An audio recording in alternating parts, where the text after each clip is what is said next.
Woo! Hey, good morning. It's Friday, and it's a good Friday.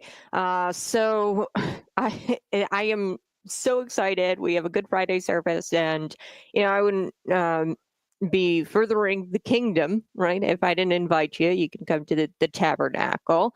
7 o'clock today. There's going to be an evening service at the Tabernacle. That's my church. It's a non-denominational church in Normal on Hovey Avenue. I wanted to extend an invitation to you personally. I love you, and yeah, if you haven't heard the good news, you need to hear the gospel.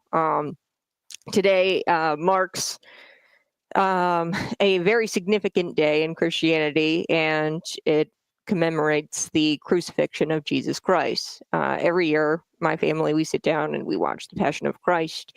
It's very tough to get through. Lots of tears, lots of crying watching that. And just really quick, out of Matthew 27, this chapter details Jesus' trial before Pilate and his crucifixion, his beating. So verses 27 through 38 describe the events. So if you want to know what Good Friday is all about, you can just read a little bit out of Matthew 27 today, chapter 27, chapter 27, verses 27 through 38, and it'll describe the events leading up to Jesus's death, including the crowd demanding, or the crowd really like just mocking Jesus. It's really a good read today. So happy Good Friday. I'm this is sad, we're kind of in the waiting, especially on Saturday, but Easter Sunday, he is risen, and I'm inviting you not only to the Good Friday service at 7 o'clock today at the Tabernacle, but you can also go to the Easter Sunday service, 10 a.m. So I've got so much to get to this morning. I do want to get to Joe Biden. Oh, Joe Biden. He was in Chicago this week, and I didn't get to play his flubs and parts of his public appearance. It was bad. I don't know why the Democratic Party, they decided to push him out there. They were like, who's a good liar? Who's the best person who could go out there and lie about what Donald Trump is doing with Social Security? They thought the 117-year-old former president was a good idea, or he was the ideal person to go speak about the really, it's a lie, Social Security, and we'll get to why it's a lie here in just a second.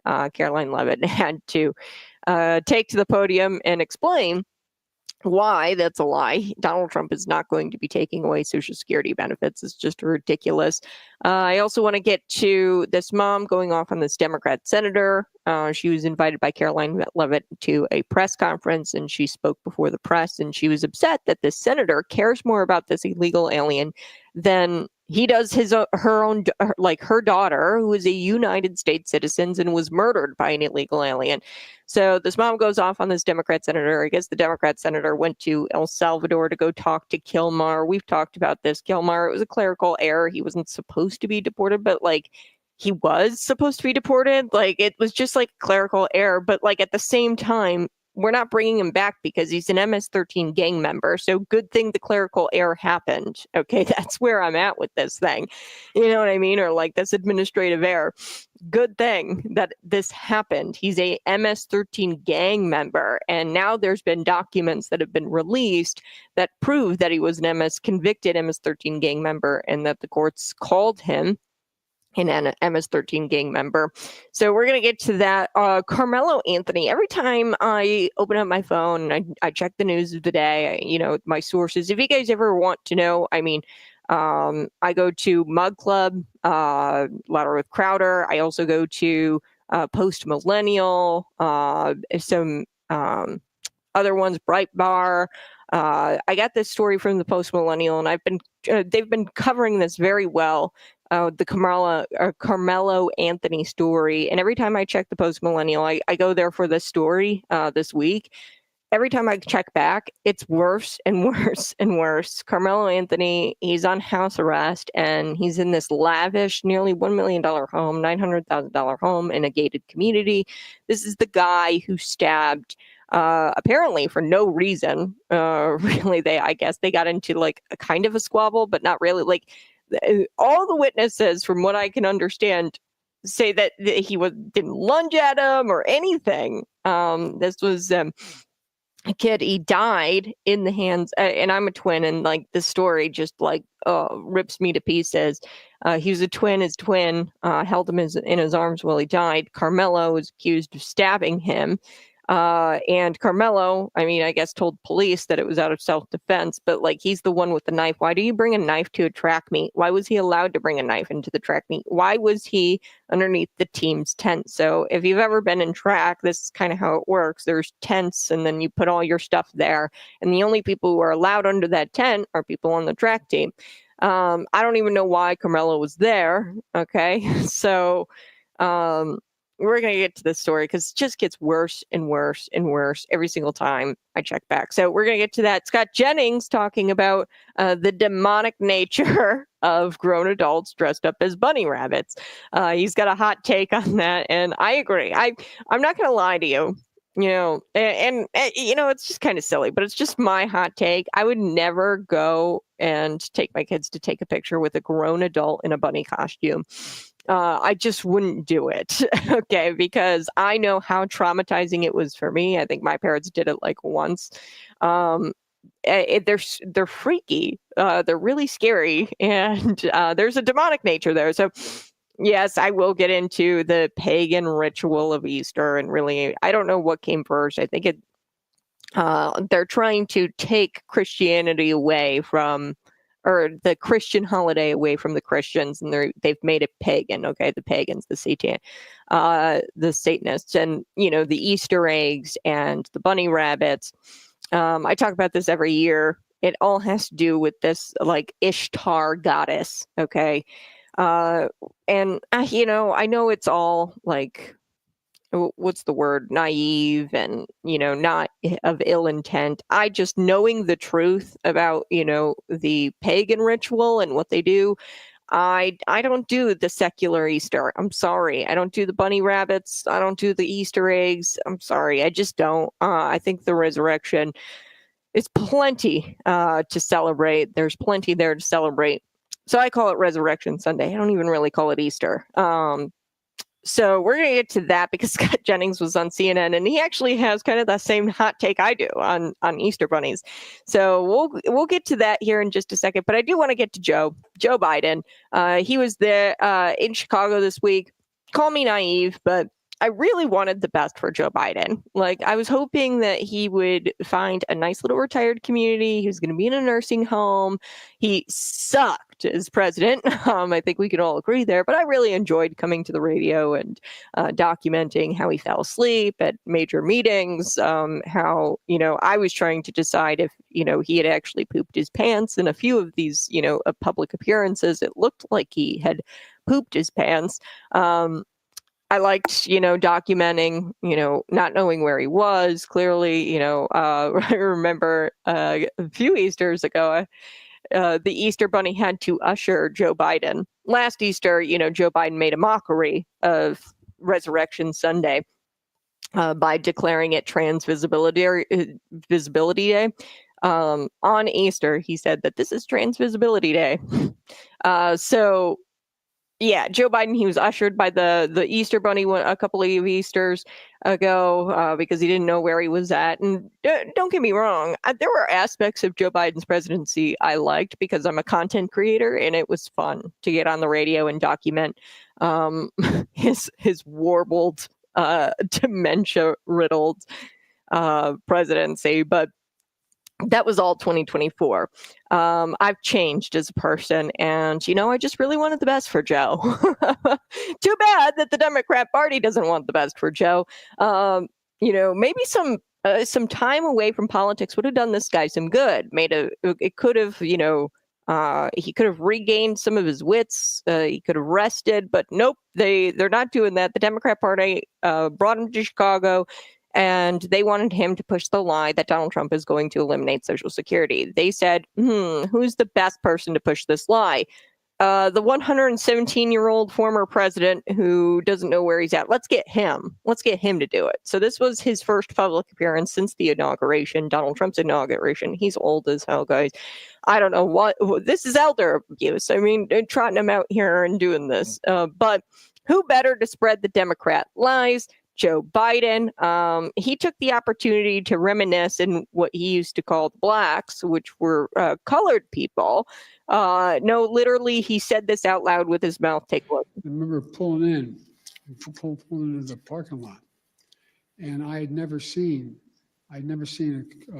hardly any black people in Scranton at the time I was only going in the fourth grade.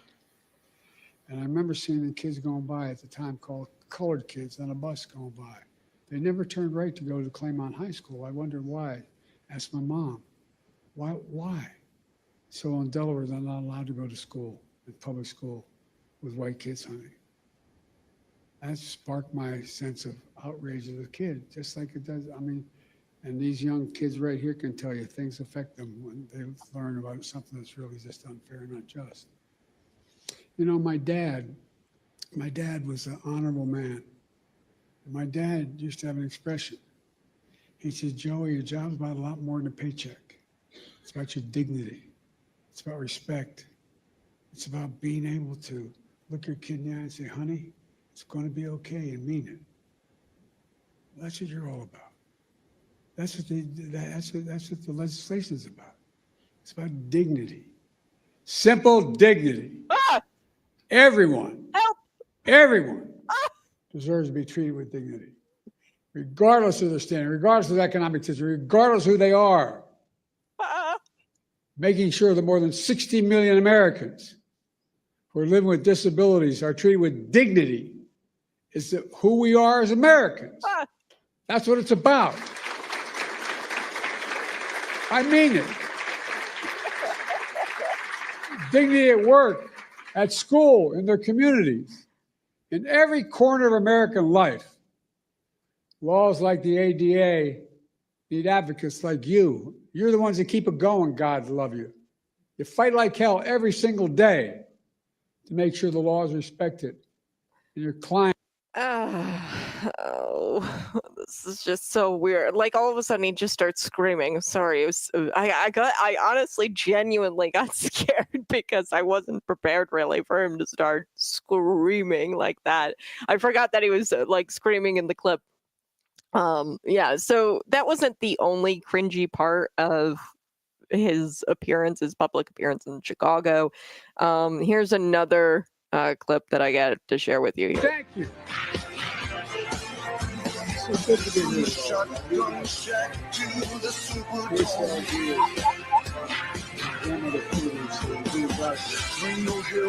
No. Oh no. So Joe Biden, he actually starts talking over the intro music. So, you know, when you're at these things, and these public appearances, they have the music playing and it's blaring, and he comes and he goes up to the microphone. Usually, you let it play a little bit, and then you bring the intro music down, and the speaker's supposed to, wait until the music comes down to start speaking. But he just like gets right up to the microphone and just starts talking like right away. Like usually you do some waves, you like, smile and you like wave at the crowd a little bit and like maybe pump your fist in the air. You know how Donald Trump does it. This guy, he just comes and starts speaking into the microphone, and you can't even hear him because the intro music, the production crew was like, whoa, he's already talking. Let's bring it down. Very cringy indeed. Now, of course, they wanted Joe Biden to get out there to push this lie about Social Securities. And as for the, Democrat Party lies, I give you Caroline Levitt. She says, I understand the topic of his speech will be Social Security. This is what she said at a press conference. Let me be clear ahead of former President Joe Biden's remarks. This president, Donald Trump, is absolutely certain about protecting Social Security benefits for law-abiding, tax-paying American citizens and seniors who have paid into this program. Okay, we are cutting out the bloat. We are cutting out people who shouldn't be on the program, people who are, non-existent people. Okay, so people who, fraudulently register, under fraudulent names, and then they funnel taxpayer funds into their pockets illegally. Okay, that's what we're talking about here. Not getting rid of the program. We're just getting rid of the fraud and the bloat. So I want to play Caroline Levitt here. She's going to kind of shut down the lies of the Democrat Party when it comes to Social Security. Former President Biden, he's set to deliver his first major speech since leaving office tonight. He plans to talk about what I'm told will be Social Security under the current administration, closing of offices, longer wait times, harder for seniors and people with disabilities to access earned benefits, is what Democrats have been saying today. I wanted to get the president's response, or if he plans to respond to this, and comments on what Democrats are calling cuts to Social Security. My first reaction when seeing former President Biden was speaking tonight was, I'm shocked that he is speaking at nighttime. I thought his bedtime was much earlier than his speech tonight. I understand the topic of his speech will be Social Security. Let me make it very clear ahead of former President Biden's remarks. President Trump, is absolutely certain about protecting Social Security benefits for law-abiding, tax-paying American citizens and seniors who have paid into this program. Okay, so there you have it. That's Caroline Levitt, and she just shut down the Democrat lies literally in 30 seconds. Look, I miss making fun of Joe Biden. I really do. I mean, on one hand, I feel bad about the elder abuse, and it's not a joking matter, really. But I mean, like, his family, his colleagues, I mean, they allow him to speak in public, and this is just absolutely reprehensible. It's so terrible. He's an elder. Like, this is elder abuse. He didn't even know to, like, sit and wave and wait until the music came down. He just, like, they pushed him out there and said, go speak into the microphone, Joe. And then he, shuffled out there. But on the other hand, like, his own family doesn't care about him. His wife and his son don't care about his well-being. So I don't know why I have to, kind of walk on eggshells about joking about this elder abuse, or him being an elder, because they're abusing him as his own wife and his own son, or his own family. And I know you're hungry for content. So, I mean, this is just ripe to joke about Joe Biden just being riddled with just a cognitive decline. It's just it's sad on one hand, but on the other hand, it's like, they don't care. Why should I?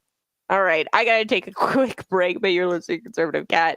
This mom, she was invited by Caroline Levitt to speak to the press, and she goes off on this Democrat senator for caring more about an illegal alien than her daughter, who actually died at the hands of an illegal immigrant. So I'm going to get to that, and then we're going to get to the Karmelo Anthony story. Gosh, there's just so much. We'll be right back. You're listening to Cities 92.9.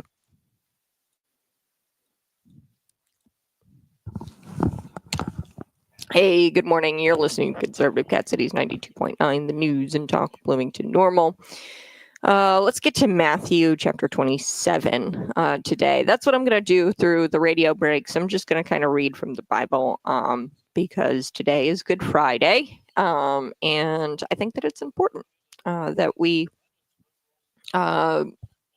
recognize that this and commemorate the crucifixion of Jesus Christ, our Lord and Savior. So chapter 27, this kind of outlines Jesus's trial.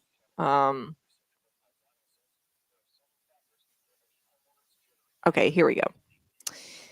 When the morning was come, all the chief priests and elders of the people took counsel against Jesus to put him to death. Okay, so this is the trial. And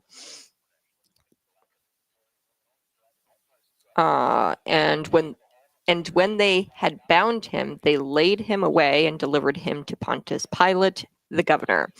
When Judas, which had betrayed him, when he saw that he was condemned, repented himself, and brought again the 30 pieces of silver to the chief and the elder, saying, I have sinned in that I have betrayed the innocent blood.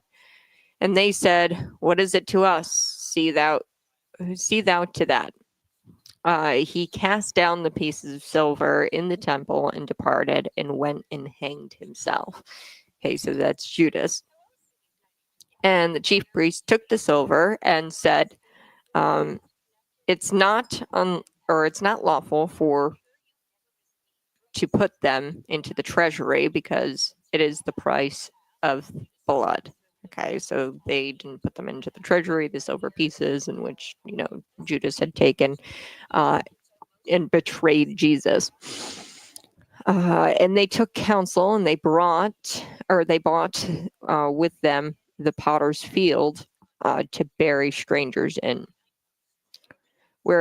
Wherefore that field was called the field of blood unto this day. So this is the field of blood. They bought this field to bury strangers in. Then was fulfilled that which was spoken by Jeremy the prophet, saying, And they took the 30 pieces of silver, the price of him that was valued, whom they of the children of Israel did value, and gave them for the potter's field, as the Lord appointed me. And Jesus stood before the governor, and the governor asked him, saying, Art thou the king of the Jews? And Jesus said unto him, Thou sayest, yes. And he was accused, and when he was accused of the chief priests and elders, he answered nothing. Thou sayest. So, and then Pilate said unto him, Hearest thou how many things they witness against thee? And then he answered to him a word, insomuch that the governor marveled greatly. Okay. Now that the feast of the governor was wont to release unto the people a prisoner whom they would. And they then a notable prisoner called Barabbas. Therefore, when they were gathered together, Pilate said unto them, Whom will ye that I release unto you, Barabbas or Jesus, which is called Christ? For he knew that for envy they had delivered him. When he was set unto judgment seat, his wife said unto him, Have thou nothing to do with that just man, for I have suffered many things this day in a dream because of him. So we're going through, if you're just joining, we're going through Matthew chapter 27, reading aloud the word. And what this is, Matthew chapter 27, and really verses 27 through 38 is where, so I just started reading verses 1. So this is the lead up to the actual trial. And now this is chapter 27, verse 27. The soldiers of the governor took Jesus into the common hall and gathered unto him a whole band of soldiers. And then they stripped him and they put him in a scarlet robe. And then they had put a crown of thorns on his head and they put it onto his head. They had him Jesus bow before them. They mocked him and they said, Hail the King of the Jews. Okay. They spit on him. They made fun of him. They took off the robe from him. And this is the story. And then by chapter 27, verse 38, you'll see two thieves crucified with him. And this is the verse 38. Then there were two thieves crucified with him, one on the right hand and one on the left. So I highly recommend you go read a little bit out of Matthew today, inviting you to a service at the Tabernacle, 7 o'clock tonight. Good Friday service. We're back. I want to get into some of the news today. We have a couple of special guests joining us in the 7 o'clock hour.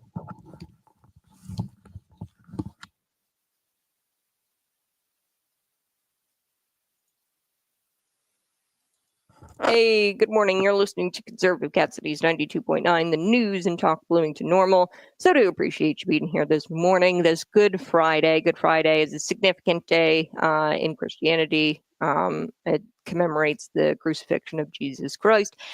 Several Bible passages in the stream. If you guys want to join me on the YouTube stream, I was reading just a little bit out of Matthew chapter 27. This chapter really just details the trial before Pilate, and then ultimately his crucifixion. The verses that I recommend to you today would be Matthew chapter 27, verses 27 through 38. That is, the crux of the trial and crucifixion. So, yes, I am inviting you, Tabernacle, if you want to go to a Good Friday service. A few of you texted me and asked, Hovey Avenue, Tabernacle at 7 o'clock. If you'd like to go, I'm going to be there. And we need to go recognize that Resurrection Sunday. This is the reason, Easter bunny eggs. This is a secular, actually pagan ritual, which we'll get to because Scott Jennings from CNN actually was asked about, a hot take, and he actually has a similar hot take to me that, he doesn't particularly like the demonic nature of grown adults dressing up as bunny rabbits. So we're going to get to that here eventually. I've got a few more stories I want to hit before I get to that. And then I have special guest State Representative Regan Deering joining me in the 7 o'clock hour. So we'll get to all of that here in just a little bit. But first, let's get to the mom who went off on this Democrat senator who went to El Salvador to kind of argue on behalf of Kilmar Garcia. Kilmar Garcia, we know, is an MS-13 gang member convicted. There are court documents that show that authorities deemed him an MS-13 gang member. And I just don't understand the left. Like, I guess there was like some sort of clerical error about his deportation process. And it wasn't like purposeful to deport him, but like they're wanting him back. And I'm like, guys, this is an MS-13 gang member. Good thing this clerical error happened. It was probably God at work, to be honest with you, where he's like, let's get him out of here. Okay, let's get him out of the country. He's an MS-13 gang member. Gosh, I mean, what's wrong with you? So this woman, her name's Patty Moran, and she did not get a single call from Senator Chris Van Hollen after an illegal alien murdered her daughter. Okay, so Holland only pretended to care after Victor Martinez Hernandez was convicted Tuesday. Nonetheless, while he sat quietly during this unimaginable wait for justice, I couldn't imagine what this woman's going through, Patty Moran. She's like waiting for justice, and it's just so sad because it's like, you've got your senators out there going to El Salvador to essentially take the side of illegal immigrants, people who are not citizens of this, so they don't represent you. Okay, so he cares obviously more about Kilmar Garcia, so much so that he's traveled to another country in hopes of bringing him back, despite federal immigration laws. Okay, so Patty, she went on Fox News and discussed the outrage over the fake sympathy for an illegal alien, okay? Because it's all fake. It's all a show. These senators who say, oh, I feel so bad for the illegal aliens. Really, it's just because they hate Donald Trump and they've got severe TDS syndrome. They don't really care about the illegal aliens. It's all a show. And, this is, she's on with Sean Hannity. I want to share this with you, Patty Moran. They showed her zero sympathy for her daughter, and she's a U.S. citizen. Her daughter was a U.S. citizen, and she was killed by a murderer who happened to be in this country illegally. So let's take a listen. Here we go. What are your thoughts on your senator going to bat for this illegal? But did he ever say anything to you and your family about your loss? Ever call you, ever take the time to be with you? No, actually, I'm very angry. I'm actually outraged, but I'm too sad at the moment to show anger at the same time. He did not call our family. He did not give condolences. There was no action on the Democrat Democratic Party in any way, from Joe Biden, Kamala Harris, Mayorkas, anyone here in Maryland, none of the senators did anything to help search for the murderer of my daughter. What are your thoughts on? Okay, so that's her on Sean Hannity. Okay, and then of course Caroline Leavitt invited her to speak at a press conference. We're gonna get to that. This is just heartbreaking, and what's even more upsetting is that, you know, they're foreign nationals. Like, these people are supposed to be preventing this kind of stuff from happening, these representatives, and really they just want to take the side of foreign nationals. And, you know, they're elected to represent you, the U.S. citizen who votes for them, but they're taking the side of foreign nationals, which is just bizarre to me. And, you know, they should be supportive of policies that vet these people. He went through this unvetted process under the Joe Biden administration, murdered the daughter.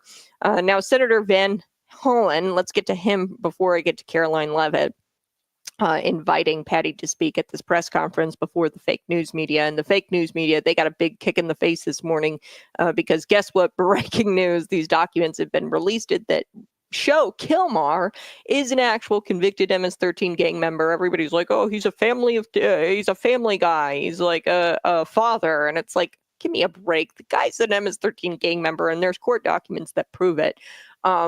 So this is Chris Van Hollen of Maryland. He's a senator, U.S. senator, and he decided the best thing to do with his time would be to go to El Salvador and talk with government officials about bringing Kilmar back. And he said, I'm not going to stop fighting until he's home. Okay? Like, he's illegal. He's illegally here in this country until he's home. This isn't his home. His home is El Salvador. Take a listen. I'm here at the airport. I'm about to board my flight for San Salvador. The goal of this mission is to let the Trump administration, to let the government of El Salvador know that we are going to keep fighting to bring Abrego Garcia home until he returns to his family. I hope to meet with representatives of the government. I hope to have the chance to actually see Kilmar and see what his condition is. But we are going to keep fighting because this is a miscarriage of justice. The Supreme Court has ruled 9-0, that he was illegally taken out of the country and put in a prison in El Salvador. And this is about due process. This is real quick about that. Yes, the Supreme Court did say that, but here's the thing: it doesn't matter because at the end of the day, he's the commander in chief, okay, the president of the United States, and as it pertains to deportation, he is the ultimate say, okay, because he's the commander in chief, and he swears to protect the sovereignty of this nation, okay. So when he swears in as president, it's all about sovereignty. This is his job, the president of the United States. So it's not a judicial matter at all. It's about rule of law. What bullies do is they begin by picking on the most vulnerable. But if we get rid of the rule of law and due process in the United States, it's a short road from there to. He's not entitled to due process. Why? Because he's not a citizen of this country. He entered illegally. Okay, so he's not a citizen of this country. This is just total bogus. And it's just so heartbreaking and it's upsetting because it's like, imagine if these U.S. representatives were to fight for Americans the same way that they do for foreign nationals. Okay. We could get so much done. We could get this process vetted, and she might still have her daughter today. Patty Morin. She might still have her daughter if we had that process and if our U.S. representation was, I don't know, actually representing us and working on behalf of Americans and not foreign nationals. So I want to get to this clip now. This is the clip where Patty speaks at the podium and Caroline Leavitt invited her up. So let's take a listen to this. Here we go. Salvador questions. Yesterday in the Oval Office, administration officials made it very clear that El Salvador is responsible for Mr. Abrego Garcia. Yet El Salvador's president said we're not going to do anything with him. So my question is, who is responsible for this man and where he's going to end up? Well, no. First of all, President Bukele said that he is not going to smuggle a foreign terrorist back into the United States of America, as many in this room in the Democrat Party seemingly want him to do. Abrego Garcia was a foreign terrorist. He is an MS-13 gang member. He was engaged in human trafficking. He illegally came into our country. And so deporting him back to El Salvador was always going to be the end result. There is never going to be a world in which this is an individual who's going to live a peaceful life in Maryland because he is a foreign terrorist and a MS-13 gang member. Not only have we confirmed that, President Bukele yesterday in the Oval Office confirmed that as well.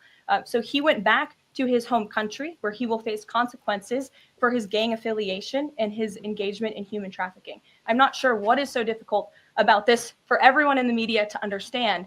And it's appalling, truly appalling, that there has been so much time covering this alleged human trafficker and this gang member, MS-13 gang member. It's truly striking to me. Karen. So that was Caroline Levitt, and I got to take a quick break, but she was invited to speak at the podium. I had the wrong clip here, so I'm going to get to that one. And then also, the fact that this is who Senator Chris Van Hollen wants to represent is insanity to me. Okay. He could barely pretend to care. He kind of did, only after the conviction of Victor Hernandez. He kind of pretended to care about Rachel Lauren, but this proves that the left, they don't care about the American people, and they're in the interest. They don't want sovereignty. They don't want this country to be an actual country. Okay. They don't want borders, and they want to represent foreign nationals. They don't want to represent Americans at all. And this is despite, of course, Chris and all of these Democrats taking an oath to represent citizens of this country, not foreign nationals. And this situation proves exactly who they want to represent and what they think about this country. I got to take a quick break, but we're going to come back. We're going to play Patty because it was incredible. And then I also want to get to this Texas teen who is accused of stabbing Austin Metcalf. We'll be right back.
These are the kind of criminals President Trump wants to remove from our country. These are the kind of criminals that we need to remove from our country. We are American citizens. Why should we allow people like this, violent criminals that have no conscience at all, to murder our mothers, our sisters, our daughters? I don't understand why there's even any kind of problem with this. And it's not that it's political, like the left or the right, although I understand different parties have used it in the past. But we have to look at it as we are American citizens. We need to protect our families, our borders, our children. I don't care about politics. Well, I do, but I want to preserve life. And that's the only reason why I have taken and spoken about Rachel all this time. If you're a mother here in the room, can you imagine standing there alive? You're alive, and someone comes and puts their hands into your chest and rips out your heart. That's what it feels like. It feels like a part of you is being ripped out of you. You can't even describe the pain. Just like you can't describe to your husband what it feels like to carry a baby in your womb. So just so heartbreaking, but Caroline Levitt allowing her to take the microphone and speak about her experience about how an illegal alien killed her daughter, and these people shouldn't be in our country, and Donald Trump deporting these people, even if there is a small clerical error. I mean, at the end of the day, an animal like an MS-13 gang member, okay, due process? Are you seriously going to sit here and say that a foreign national, no citizenship at all in this country, he's entitled to some sort of form of due process, which a court had already deemed him an MS-13 gang member. There's documentation out now that this guy was a convicted MS-13 gang member, and yeah, I mean, the end result was going to be that he was deported. All right, got to take a quick break. You're listening to Conservative Cat Cities 92.9.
Good morning. It's Friday and it's Good Friday. Why is it good, Kat?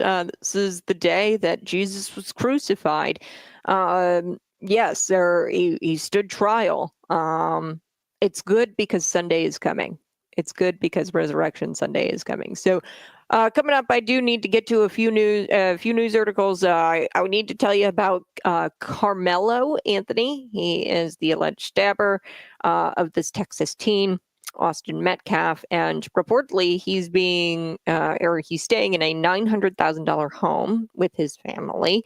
Despite this, the family obviously has financial means. Okay, they're wealthy, and despite this, they launched like a GoFundMe, crowdsource funding, and they got money from that, and they want to, move, or they want to, make some purchases and things like that with this crowdsource funding for legal representation. So this is just ridiculous. They asked for lower bail despite having obvious financial means. This is a heinous crime where allegedly Karmelo Anthony, the 17-year-old, he stabbed Austin Metcalf underneath this tent. It was at a track meet, I guess.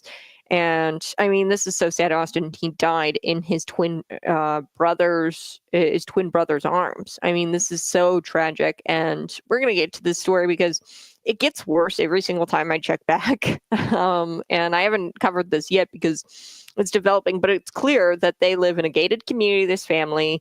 They are crowdsourcing funds to pay for their legal defense. Clearly, they don't need that. He actually admitted to stabbing. He's trying to claim self-defense, which is odd to me because it's like, how could you claim self-defense if you're the only one who's wielding a weapon, and not to mention you're wielding a weapon at a track meet? Why in the hell would you have a knife at a track meet? So yeah, I guess there was some sort of altercation underneath this tent. And like I said, if you ever have kids in track, these tents kind of go up and then everybody puts their duffels there, and nobody's supposed to go under the tent except the track team. Okay. Because they leave their stuff there when they're out and they're doing their events. So I guess this guy goes under this tent and gets into an altercation with Austin. And yeah, I mean, before you know it, he's dead in his brother's arms. This is so tragic. And then not to mention, like, the family is uber rich and they're crowdsourcing funds, despite them being uber rich.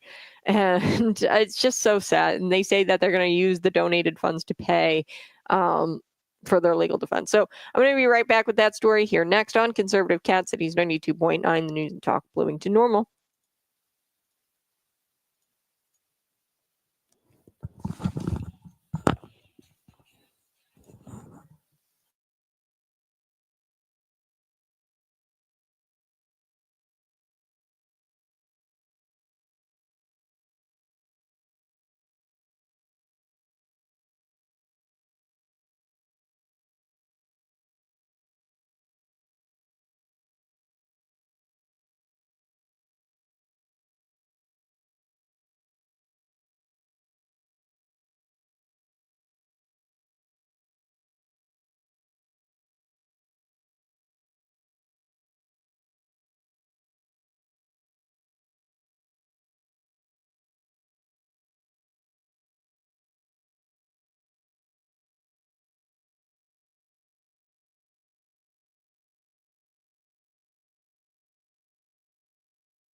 Welcome to the Red Kingdom. Hey, you're listening to Conservative Cat Cities 92.9. Before we took the break, I was telling you about the Texas teen who is accused of stabbing Austin Metcalf at a high school track meet. Okay, earlier this month, and I guess the Texas teen accused, Camaro,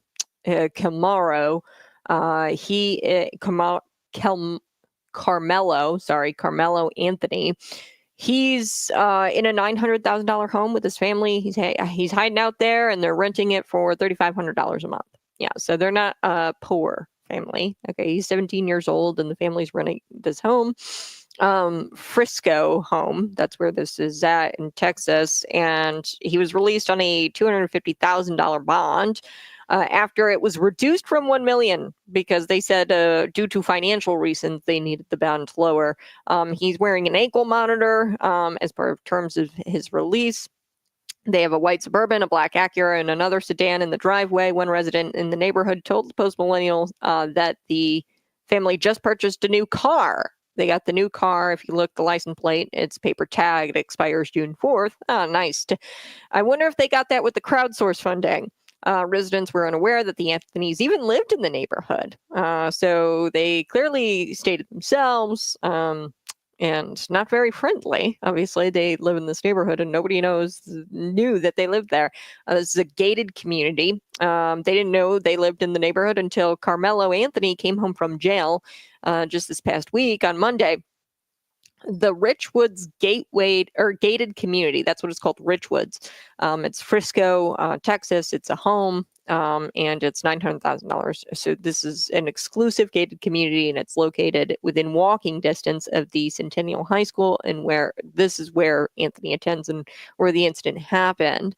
One resident and mother of the neighborhood told the outlet, Post Millennial, of Anthony being in the neighborhood, and she said, look, it's not good that he's in the neighborhood. I don't think he should be out. I don't understand why he had a knife at a track meet. My kids were in track. You've got the tents in for your school. You've got a tent for your school, and nobody sits under the school tents unless you're in track, right? And it's not done because everybody leaves their stuff under the tent. So I don't know why he was even there underneath the tent, and why he brought a knife to a track meet. Okay, why would you stab someone? This is really creepy. And he lives a few doors down. I'm scared. I'm scared he's going to rob houses.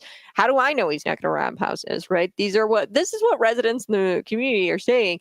Another resident said the whole reason we live here is because it's gated. It's supposed to be a good neighborhood. These are high-end houses. Not everyone can move here. And I don't even know what to say, but this is supposed to be a safe community. This is what the resident said. The resident questioned why the Anthonys are crowdfunding, okay, because they live in this lavish community. Why are you crowdfunding, like GoFundMes and things like that? They're not poor people, that's for sure. In court on Monday, Anthony's father, Andrew Anthony, claimed cash struggles and he was the sole breadwinner of the family. Prosecutors questioned why they could use the hundreds of thousands of dollars in donated funds. So they have crowdfunded hundreds of thousands of dollars in funds. I can't believe leftists. Okay. The guy had a knife. Even if you want to claim self-defense, it's still like, how do you claim self-defense? I just don't get it. He's the one with the knife. Austin Metcalf, the guy that was stabbed to death, he didn't have a knife. He didn't have a weapon. And he died in his brother's arms, his twin brother's arms. So sad. So Andrew Anthony said he had no access to the funds, the crowdfunding funds, I guess, and he planned to use those eventually for his son's legal defense, the crowdsourced funds. They want to use that also, not just for the legal defense, but they want to move because they've received graphic and racist threats online. Yeah, give me a break. Maybe 1, 2, I don't know. And if that's happening, like racist remarks, it's just ridiculous. But come on, your son stabbed somebody. I just don't get it. And there's a big difference between that father, Andrew Anthony, and the father of Austin Metcalf, who actually came out just moments after finding out his son had died in his other son's, his twin brother, Austin's twin brother's arms. That father came out and said, I already forgive him. I know that Jesus is going to be I know that God's going to be with our family. That is a father. That is a true test of your character. I don't know how you already forgive somebody for stabbing your son. And he goes, I already forgive him. That is a real father. Remember Jordan Neely and the father of Jordan Neely, who allowed his son and like wasn't taking care of his son. His son Jordan Neely was like homeless, had a rap sheet the size of a CVS receipt. It was a very long rap sheet, and he was homeless and struggling financially, struggling with addiction. Where was his dad? Jordan Neely dies, because he's threatening everybody on this everybody on the subway, and he takes them down via chokehold to protect people on the subway. And his dad shows up, to get crowdfunding, GoFundMe, and then to go out on some sort of press tour. Where were you when Jordan Neely was struggling? Okay, and got to a point where he was a lunatic, and he had several felonies. I don't even remember. It was like tens and tens of felonies. It was insane how much Jordan Neely got into run-ins with the law. But like, you're a terrible father. You're coming out here and you're screaming about, racism or whatever, because Daniel Penny took him down to protect people on the subway, and you're saying it was because he was black or whatever. And it's like, give me a break. You are a terrible father. Where were you? Why didn't you house your own son and get him off of the crack? Okay. And get him off of the dope. Like, what's wrong with you as a father? Where were you? And like this same father, like Andrew Anthony, like he's sitting there like, he's like like out there and claiming racism, and it's just like, my gosh, your son killed somebody, there's just a total difference between, that's what this is. You've got fathers and you've got people who, father, people who actually are fathers and dads. And then you have people like the Andrew Anthonys of the world and Jordan Neely's father. So I want to get to this. First degree murder charges. He's facing those. The police said that the stabbing occurred between Metcalf and Anthony, and Metcalf told Anthony to leave the tent where they were all sitting under. I'd imagine the track members, right? They were all sitting under this tent. And then Anthony refused to leave. A witness said he told Metcalf, touch me and see what happens. Okay. So this is what a witness said he told Metcalf. So Austin Metcalf, he says, touch me and see what happens. So the officer at the scene had said, we have the alleged suspect in custody. And then Anthony replied, the alleged stabber said, I'm not alleged, I did it. And then the officer said to Anthony, said that Anthony asked if Metcalf would be okay and if the stabbing would be considered self-defense. So already he's thinking of his defense, which tells me, I don't know, it's just odd, right? He's already thinking of his defense, that it's self-defense. And it's like, was it? Why stab, right? Even if, which I don't know, we'll have to see what witnesses say, even if Austin Metcalf threw a couple of punches, you brought out a knife. I mean, was that proportional to, I mean, what? You know what I mean? I just don't get it. A squabble on the track or at a track meet should ultimately just lead to a few punches, right? I mean, that's what it should be, even if, but I don't even think that happened. But we'll have to see. I mean, this story just gets crazier and crazier by the second, because I mean, you're taking crowdsource funds and you're like very wealthy, and your son is stabbing people at a track meet. And he brought a knife into a track meet. So absolutely ridiculous. All right, I want to get to Scott Jennings. Easter is on Sunday. I call it Resurrection Sunday. We're going to get to this because I know there's this whole Ishtar satanic pagan ritual, and people don't celebrate, Easter for that reason.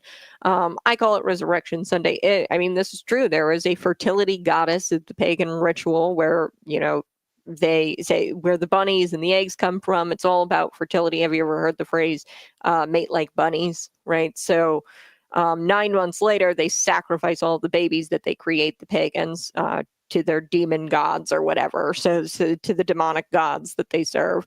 That's a pagan ritual, and the goddess of they take this time purposefully to create babies to later kill them 9 months later, and it lines up with the winter solstice. But as pagans do, they take things out of Christianity and then they do their own version. Okay, and they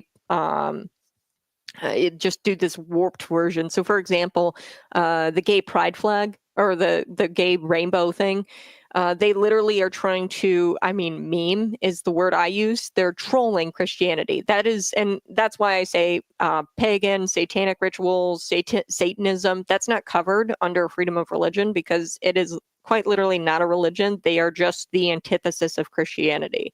So I don't think it should be protected under freedom of religion because it's not a religion. Okay, it's Christianity, and you're just trolling it. Okay, so the rainbow. Okay, after Sodom and Gomorrah, this was like a very detailed homosexuality was going on, and then God flooded the earth. Noah, he said, "Hey, get it together.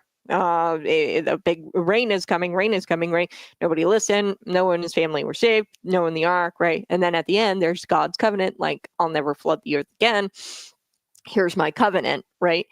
And the gays, they take the rainbow as a sign that, oh, God said it's okay to be gay, and that's not at all, you know what I mean, what was going on. And like they are trolling Christianity, and they're using the rainbow, and that's what pagans do. They'll take a sanctity, like this religious holiday, Resurrection Sunday, and then they take it and they warp it. That is what pagans and demonic activity does. Okay, so anyway, Scott Jennings, voice of reason on CNN, and he talks about immigration, the economy, and he shuts down the Democrats all of the time. Okay, and he was asked on the show around this panel, what his biggest hot take was. And I like what he says here. He talks about the demonic nature of these bunny rabbits and of grown adults dressing up like bunny rabbits. One, it's just bizarre. So let me. It's bizarre and it's scary, and I don't know. I would never go and take pictures with bunny rabbit. I can't because I was so scarred as a child. I don't like mascots or anything like that still to this day because they just freak me out a little bit. But take a listen to Scott Jennings on CNN. Here we go. Scott Jennings. Major problem: human-sized Easter bunnies. Yeah. It is the season, and look, I think if you want, they're demonic. And I know parents like to have their children photographed with these human-sized demonic Easter bunnies. I counsel against it. If you want to show them a regular-sized rabbit, fine. The Cadbury bunny is fine, and I'll even make an exemption for Playboy bunnies. But human-sized Easter bunnies, out. They're right out. It's terrifying. Terrible. You only have 2 weeks to make your plans. Easter's coming. Eliminate this from your photo regimen. Do not traumatize your children. Yep. I was traumatized. The full-sized grown adults in the Easter bunny costume freaks me out. And I love Jennings is of course right. And I've got to take a quick break, but there's another video I want to bring up. This brings me to one of the best videos on the internet. It's where a full-sized Easter bunny, like a guy in an Easter bunny costume. This happened in Orlando, Florida in 2019, where this full-sized Easter bunny is caught on camera beating the heck out of this guy, some clown who I think spit on this woman. And then the Easter bunny jumps in, hops into action, and starts beating this guy who attacked this woman. And it's a great video. I'm going to be right back. You're listening to Conservative Cat Cities 92.9 The News and Talk Bloomington Normal.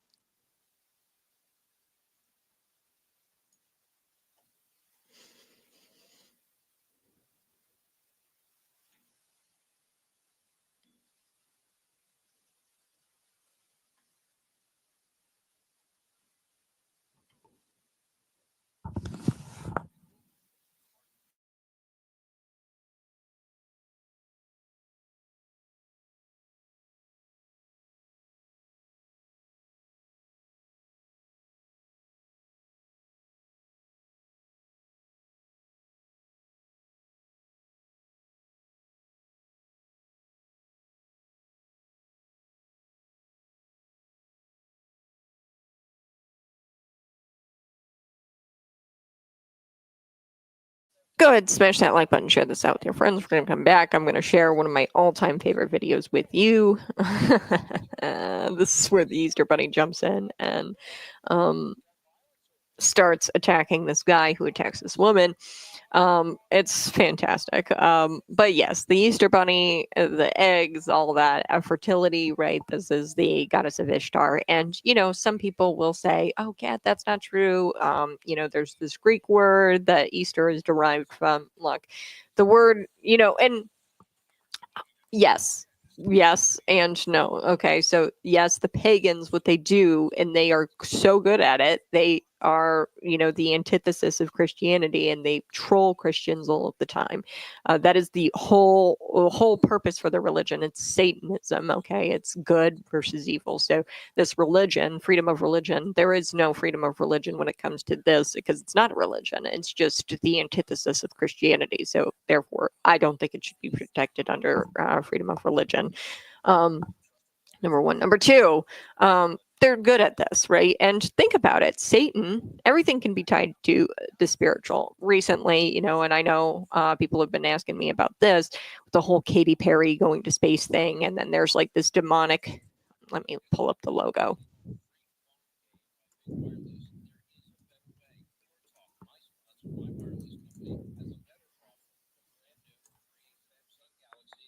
If I can find it.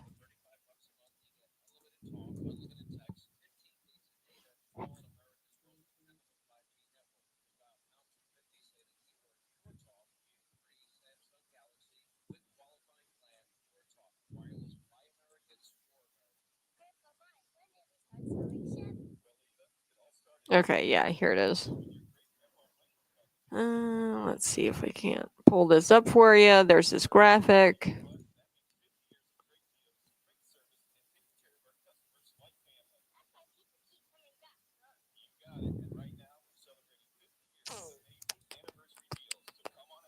Let's see here. Okay.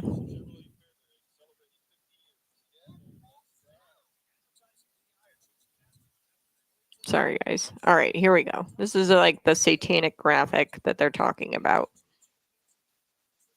If I can find it. There we go. Okay. So here you can see, like, this is clearly a goat, you know, with the horns and like has that face, and it's going towards the star of Jacob, right? So this is you can see like there's women and like this is the spacecraft or whatever, but like if you look at it a certain way, it's going towards the star, which is biblical, right? And it's definitely like everything is spiritual. Everything is spiritual. You can dumb it down to evil versus good, right? So this is one of those cases where you've got like this demonic looking goat head thing going towards the Star of Jacob. And people have criticized, obviously, that graphic as satanic. Not to mention, I mean, like Katy Perry, and they didn't go to space. Like, there's no way that they went to space. I mean, their hair isn't standing up straight up, nothing like that. It's kind of like, and there's ways you can do that where there's like pegs in your hair to like let it stand up a little bit, but like it's pointed downwards. You know, and not to mention Jeff Bezos going and like opening up the door. It was all a show. So I don't know why I got on that. I got on that for whatever reason, but Satan, it's all like, think about this. The pagans are winning. I would say in America, we need to be aware that we shouldn't be celebrating Easter bunnies and eggs, right? And they've won, not won, but because they won't when Jesus comes back, but they are getting people to just celebrate Easter for the eggs and the Easter bunny, and that it's a time of spring, right? And they've gotten this secular holiday. They've been able to do it. Okay. Same thing with Christmas, right? The winter solstice is where they sacrifice the children. If you think that, about it, you know, it's the antithesis. Christmas, we celebrate the birth of a baby, Jesus Christ, and they're killing babies on this, and they do it around the winter solstice time. And, they've gotten us to celebrate secular Christmas because we're secular winter solstice. The pagans are good at what they do, but they won't win. Hey, good morning. You're listening to Conservative Cat on Cities 92.9, the news and talk Bloomington Normal. Yes, I get this question every year. Is Easter a pagan holiday? And I argue that, the Satanists and the pagans, they're really good at, I say, trolling Christianity. That's their whole thing. And like I said, I don't think that satanic religion should be covered under freedom of religion because it's not a religion. It's just the antithesis of Christianity. So therefore, it's not a religion, and it shouldn't be protected. So if there's satanic temples or satanic statues going up at state capitals, they're not allowed to do that. That's it's not a religion. It's not protected under the freedom of religion in my eyes, because it's just trolling Christianity. So it's not its own religion. So you got to go in with the baseball bat. There was actually a guy who did this at one of his government buildings. They put up a Baphomet or whatever, and he goes in with a baseball bat and beats it down. He actually had to pay all kinds of fines, was arrested. It was insanity to me because he's trampling over people's freedom of religion. It's not a religion. Anyway, so I say this, they've taken Resurrection Sunday and they've polluted it, and they've tried to get you to celebrate the secular version of Easter, okay, that the pagans have. And they used bunnies and Easter eggs. It was a time of fertility, the spring, and they purposefully mated to create children. And 9 months later, during the winter solstice, and it's interesting, right around Christmas time, the winter solstice, we celebrate the birth of Jesus Christ, right, as a baby. And then what are they doing around that time? They kill babies. So this is exactly what pagans do. They just go and they troll Christianity. So they've taken our holiday and they've perverted it. That's essentially what this is. And I would say that it's working because there are people who celebrate Easter because it's, Easter eggs and bunnies, and people just celebrate Easter that way. So it's kind of working, and the pagans, I wouldn't say are winning, but they're achieving what they've set out to do. So I bring that up. Scott Jennings, he had a hot take. He said that there's a demonic nature of grown adults dressing up as Easter rabbits, as bunny rabbits, and he's not wrong. There is a demonic nature too. Of course, they breed to ultimately kill on the winter solstice. And Ishtar is the goddess of fertility, right? So the entire holiday isn't, we had it first, you know what I mean, kind of thing, and the pagans took it and perverted it. That brings me to this. I do want to get to this today, this video, and you guys can watch it online if you want. But I just wanted to describe what's going on here. This is one of my favorite videos of all time. This Easter bunny, dressed as a grown man, right? Or a grown man dressed as an Easter bunny. He jumps into action here, hops into action, if you will, when a woman is being attacked by this scumbag of a man. Looks like, I think he spits in her face or something, and then he hops into action. This was in Orlando in 2019. And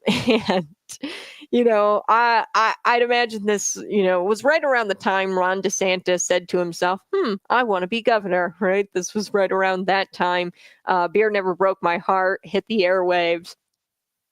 So this is 2019, where an Easter bunny is out drinking with his boys, and Easter bunny, he sees this guy fighting with a girl, and he looks over and he sees that he's about ready to attack this woman. He springs into action, and he's like, oh, hell no, I'm going to spring into action. And then the Easter bunny comes in and just throws a few punches to his face and his body. And the police wind up showing up. There was no arrest made. The Easter bunny did not get arrested. Neither did the man or the woman. It was, probably chalked up to some sort of domestic dispute. But you can see on the video that he beats the crap out of this guy. And then you can see after he's done beating him up, he's on video and he's shadow boxing, and then he high fives his buddy, one of the witnesses, watching this. So happy Resurrection Sunday to all of you from Cities 92.9. This is absolutely incredible. This video, it's one of my favorites on the internet. I bring it out. I try to bring it out every year. It's from 2019, but it's a good one. All right, I got to shift gears. I want to talk about. Actually, I want to talk about the Department of Ag coming to Illinois. So Regan Deering is going to be a special guest. I'm going to bring her around here in just a second, but she's filed House Resolution 177, a resolution that calls on President Donald Trump in the United States Congress to immediately begin the process of relocating the U.S. Department of Ag to Central Illinois. And I love this quote from State Representative Regan Deering. Crops don't grow in the swamp.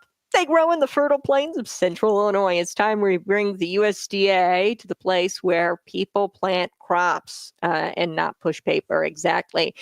So we're going to bring on Regan Deering. Regan, are you there? Good morning, Kat.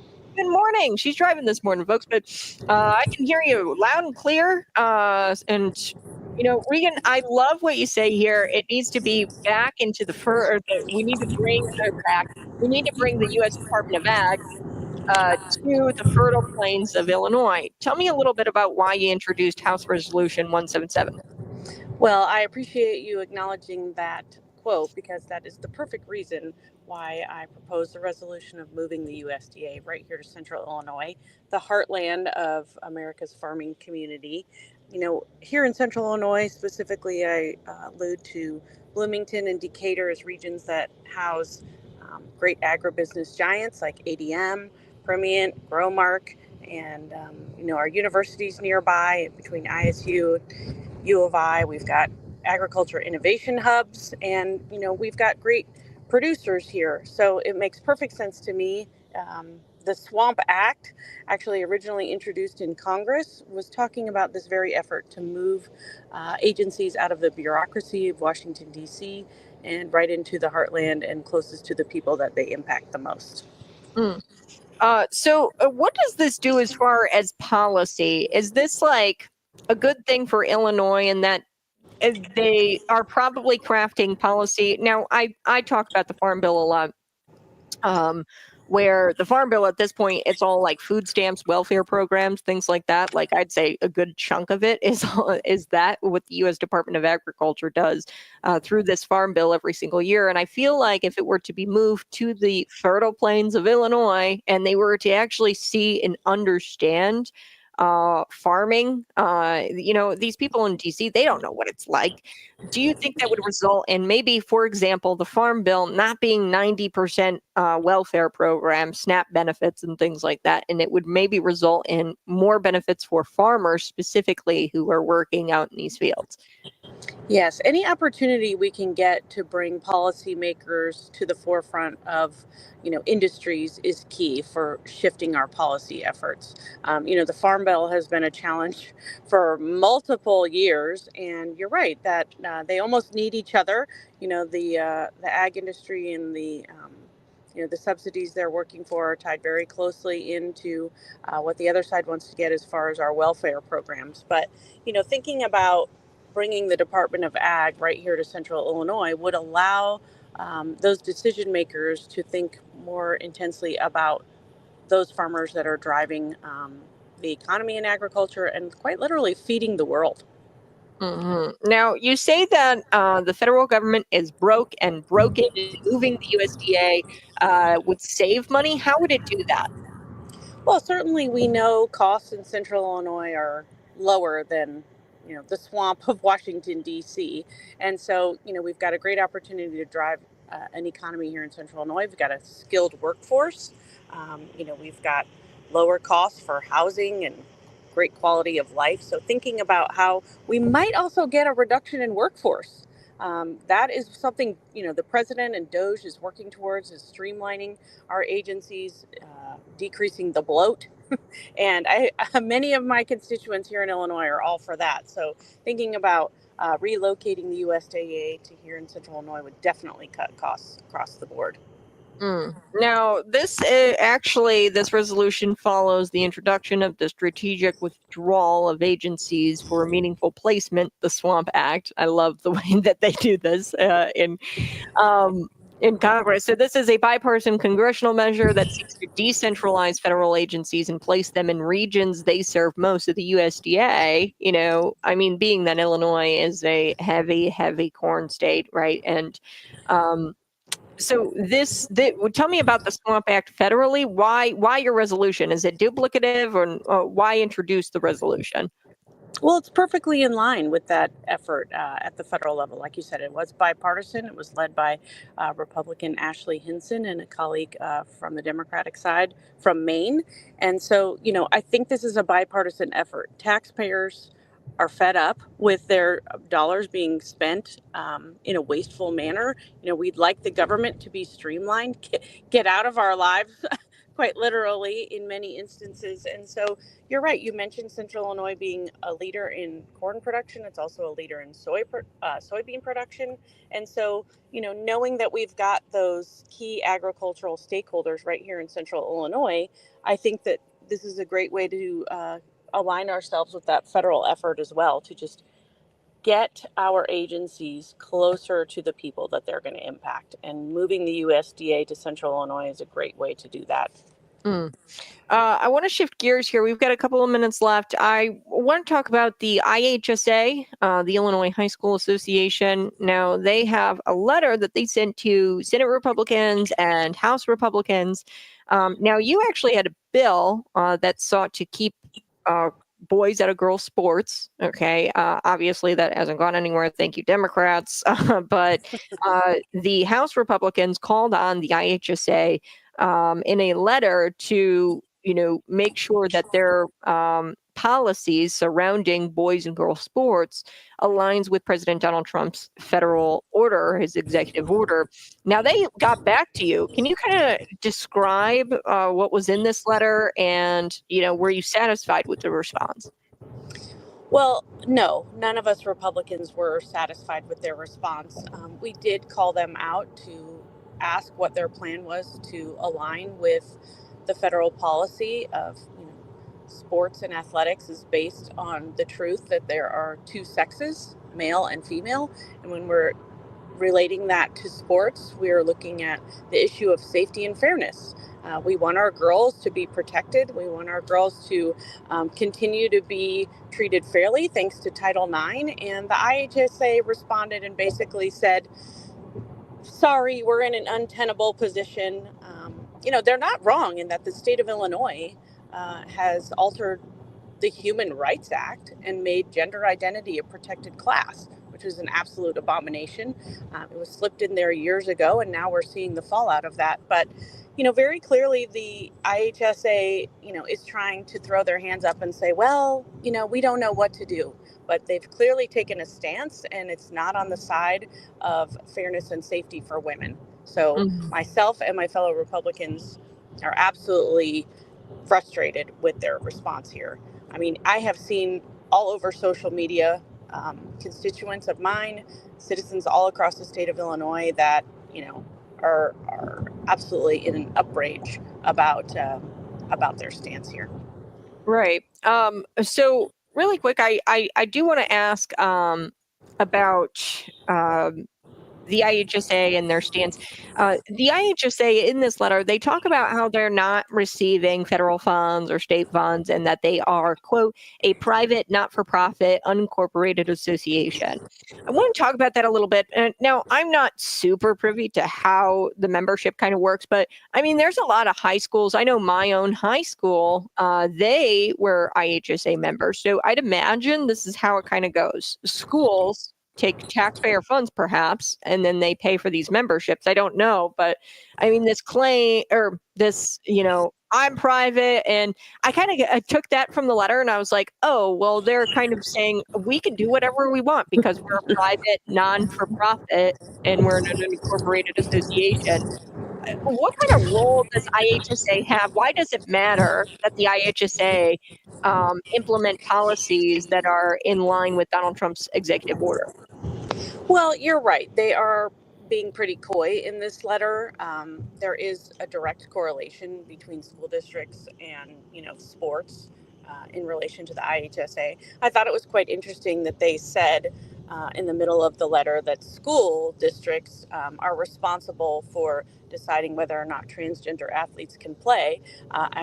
I picked up the phone and called my own superintendent, and he was shocked because they have put out policy to the school districts that says, should you receive a request for a transgender athlete to compete in the sport of their identity as opposed to their biological sex, they have to provide multiple documents to the IHSA and they make the determination. So it's a flat out lie, in my opinion, right there in the middle of their letter that they've sent out to not only our colleagues, but of course has now been circulated around the internet. So, I mean, I'd like to see school districts take a stand and remove themselves from IHSA membership. Of course, it's going to take many, many school districts together to send that strong message. Okay. Well, thank you so much, Regan, for joining me here on Conservative Cat Cities 92.9. You have a great rest of your day and safe travels to you. You too. Thanks, Kat, for always being on the forefront of freedoms and educating our listeners. All right. Folks, we're going to shift gears a little bit. We are going to bring on another special guest. Her name is Ellen Orns from the Pregnancy Resource Center. They have 2 locations in Bloomington and one in Lincoln, right here in central Illinois. They have several locations. Those are just the closest ones to you, our listening area. Ellen, thanks so much for joining me on the program. How are you? I'm good. How are you? Thank you for having me. Good. I just wanted to have you on, and I wanted to chat a little bit, number one, about your fundraiser. Yes. I want to let everybody know that they are only 66%. I mean, that's great, but we've only got 8 more days. So 66% of our goal, 95,000. Tell us about this goal, and you've got 8 days left to meet it. What are you raising money for? And tell us about the annual fundraiser walk that you guys are going to be doing here. Absolutely. Thank you. So we have seen a vast increase in the amount of clients needing services. We've basically doubled from this time last year of seeing more clients and providing more services. And we've also expanded some of our services. So in addition to our medical services, we've always had what we call HOPE, which stands for Helping Others Parent Through Education, where we support women through their entire pregnancy and then afterwards with education and resources so that they can feel equipped to be the mom that they would want to be. Well, we noticed that there was a need for the guys. They've always been welcome to join those classes, but they've been more centered on childcare, that what the woman is needing. So we have what we call Hope for Men, where men mentor men. We have a monthly group where men can get together and just be with other dads in the same struggle. So we have that expanded service. So we just have an increased need for raising more funds. So this year we had the goal to raise $95,000. We have our walk coming up a week from Saturday. We are gearing up. We are almost all set for you guys. It's where we ask you to sign up to be a walker, then ask friends, family, coworkers to raise support and sponsor you as you walk in support of the Pregnancy Resource Center. And even if you can't be there that day, you can just walk on your own anytime between now and the end of April and still raise support for us. But if you can be there on the 26th, we have a fun morning planned. We have lots of incentives, door prizes. We have some amazing door prizes that have been donated to us from local businesses. We have massages. We have restaurant gift cards. We had people donate some Cubs tickets if there's Cubs fans out there. And I call it fun with a purpose. Yes, we are raising support for the Pregnancy Resource Center, but let's have a little bit of fun and celebrate that morning when we come together. Yeah, yeah. And, you know, I always recommend, I saw when I went one year, a bunch of kids running around. Yes. There were a ton of kids, and it just brought a smile to my face because, you know, you got to bring the kids out and show them that, hey, you know, this is how we treat women.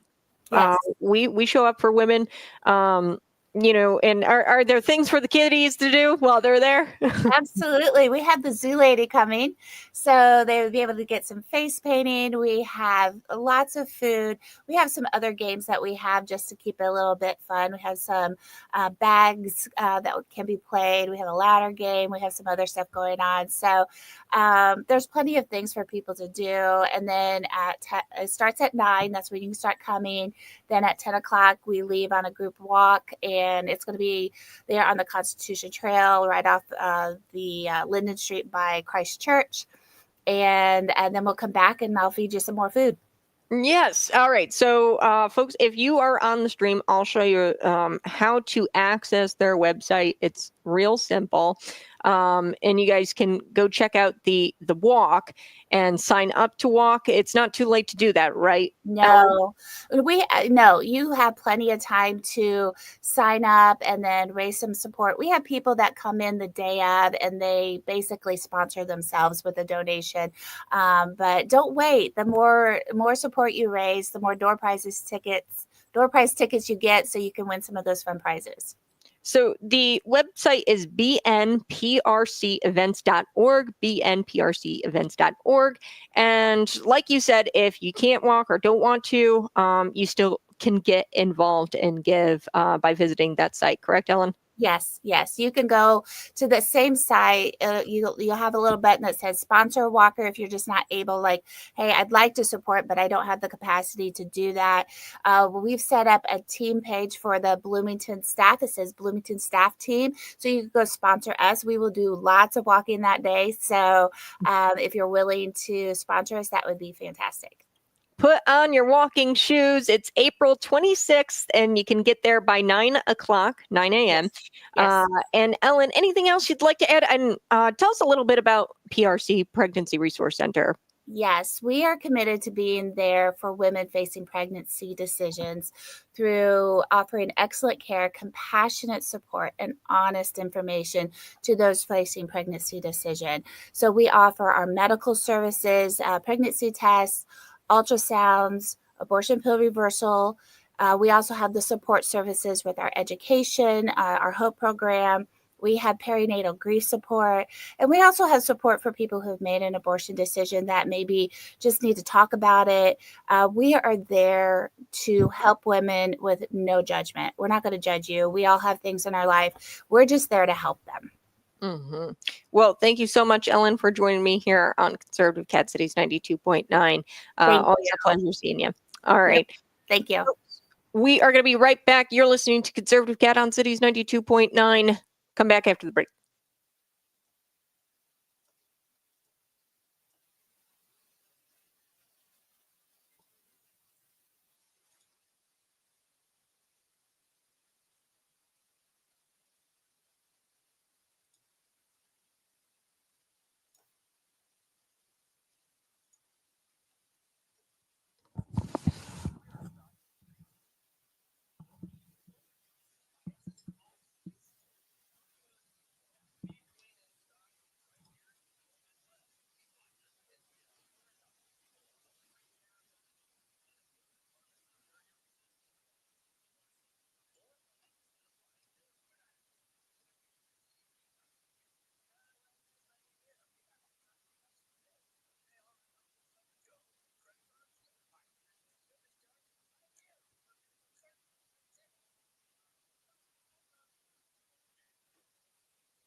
Hey, good morning. You're listening to Conservative Cat Cities 92.9, the news and talk Bloomington Normal. Win a Caribbean cruise from Expedia Cruises. We've made it really easy for you to go register at one of our cruise stops during the spring.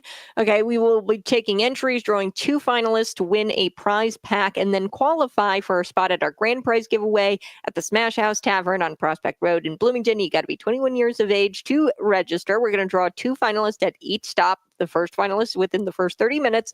And then at the end, we're going to draw a second finalist. So you have a chance to win. You got to be present to win.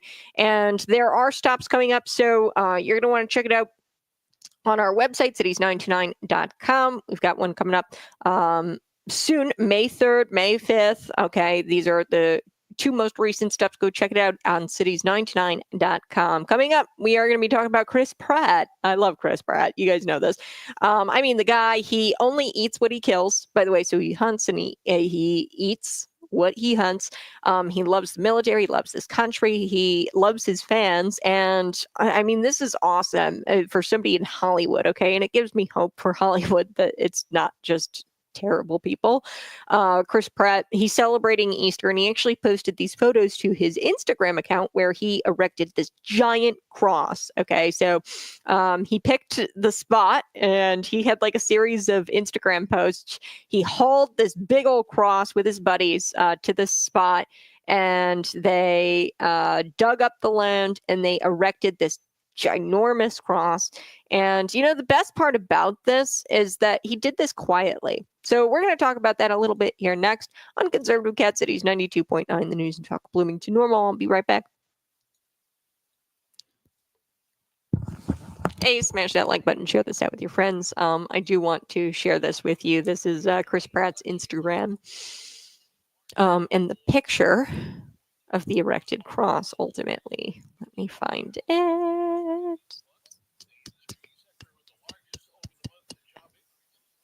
I think this might have been erecting a huge cross. Let me find it.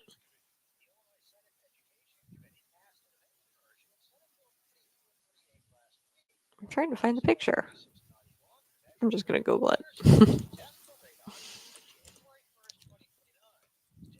it. So he didn't call out TMZ or anything like that. He simply, now this was in 2016. I want to be clear. So this isn't like recent. Let's do this. Okay. Here we go. I want to share this with you.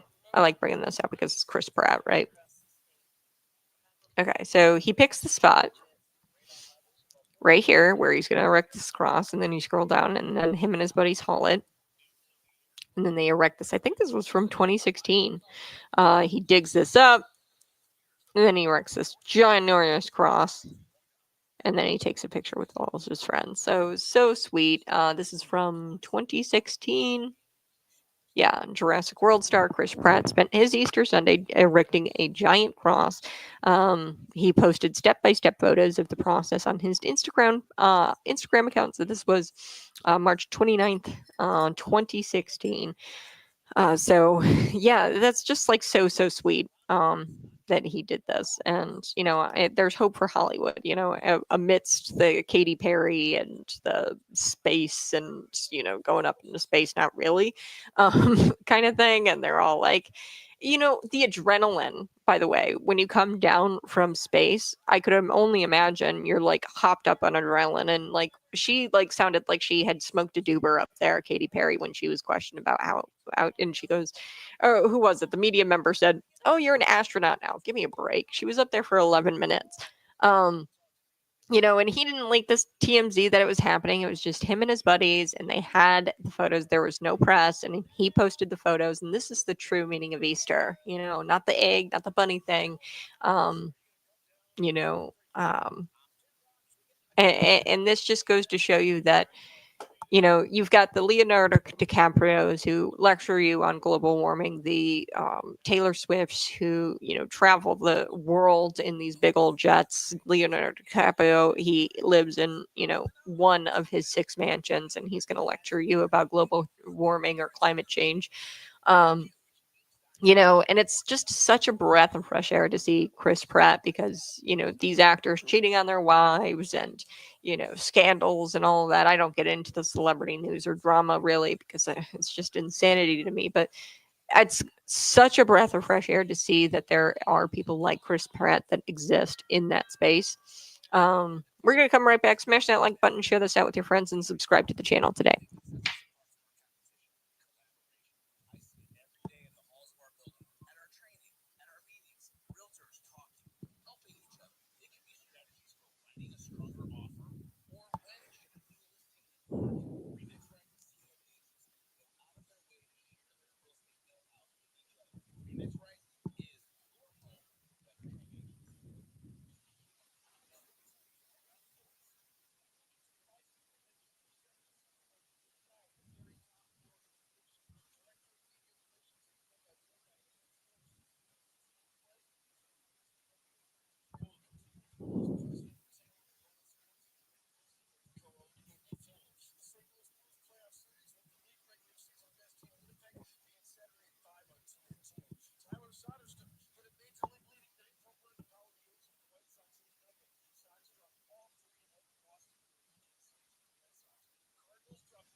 Woo! Good morning and good Friday. It's good because Sunday is coming. Take today to commemorate the crucifixion. Jesus Christ died on the cross for your sins and to save you and I. And, Chris Pratt, I was talking about Chris Pratt. This happened in 2016, by the way, where he erected this cross. It's like going viral again. I want to double check the date where it was March 29, 2016. But this is the true meaning, right, of Easter. It's not all about the Easter bunny and the Easter eggs and all of that. Okay, this is about the crucifixion. And, he's just such a breath of fresh air. He didn't call TMZ to do like a special on him erecting this cross, this giant cross with his buddies back in 2016. He just posted the photos for his fans on Instagram. And, this is the true meaning where you look at the cross and this commemorates the crucifixion and the suffering that Jesus had to endure. And every year, I don't shy away from it. I post, this very graphic photo just as a reminder to people that this was a true brutal. I mean, there was the Journal of American Medical Association. They did an article, The Physical Death of Jesus Christ, and they did scientific journals on this. And it was just a whipping that was terribly cruel. Technical details are described, which together with the biblical narrative provide a complete overview of this whole process from the trial to the death on the cross. Okay, so before the judgment, it's narrated in Luke 22 that Jesus was in deep, deep anguish and sweating blood. And that's a rare phenomenon. It's a characteristic of hematidrosis. So that can occur during high levels of stress, okay, sweating blood. So that's a very rare thing. And it just goes to show you the suffering. And that means that means God truly gave his one and only son so that you and I may live forever with God someday. So Emmanuel, God with us. And I am so glad that you joined me this morning, and I'm praying for you and your family. As always, join me Monday from 6 a.m. to 8 a.m. on Conservative Cat. You guys have a blessed rest of your day. Bye. Love you so much.